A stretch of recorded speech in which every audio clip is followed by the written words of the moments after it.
عقیدے کا مالک فرقہ ہے وہ حریدی یہودی ہیں، حردیم ان کو کہتے ہیں، وہ اسرائیل کے وجود کو تسلیم نہیں کرتے. وہ یہ سمجھتے ہیں کہ یہ ایک زائنسٹ پروجیکٹ ہے جس کو یہودیوں نے اب خدا کے حکم کے بغیر شروع کیا. یہودی تب تک مزاحمت نہیں کر سکتے، تب تک ارض موعودہ کی طرف واپس نہیں جا سکتے اور ہتھیار نہیں اٹھا سکتے جب تک کہ ان کا مسیح موعود ظاہر نہ ہو جائے.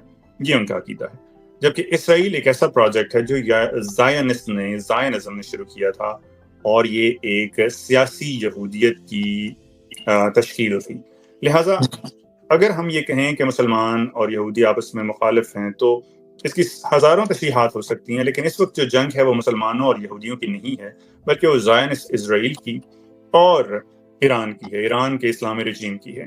اس کی مثال اگر آپ سب کانٹیننٹ کے کانٹیکس میں لینا چاہیں تو یوں ہوگا کہ ہم اگر بھارت کے خلاف لڑتے ہیں تو ہم کبھی یہ نہیں کہہ سکتے کہ ہم ہندوؤں کے خلاف لڑ رہے ہیں. اس وقت ہندوتوا کی جو ایڈیالوجی ہے وہ ہندوستان میں رائج ہے، تو ہماری جنگ ہندوتوا کے ساتھ تو ہو سکتی ہے جو کہ ایک خاص قسم کا زائنسٹ قسم کا ہندو پیراڈائم ہے، ریڈیکل پیراڈائم ہے.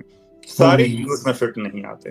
تو جب آپ اس چیز کو اسرائیل کے اندر لے جائیں تو وہاں جو زائنسٹ مقاصد ہیں، جو زائنسٹ پروجیکٹ ہے، اس کے اندر یہ چیز پوری طرح سے فٹ آتی ہے کہ ایران کو آپ صفحہ ہستی سے مٹا دیں یا منظر نامے سے آپ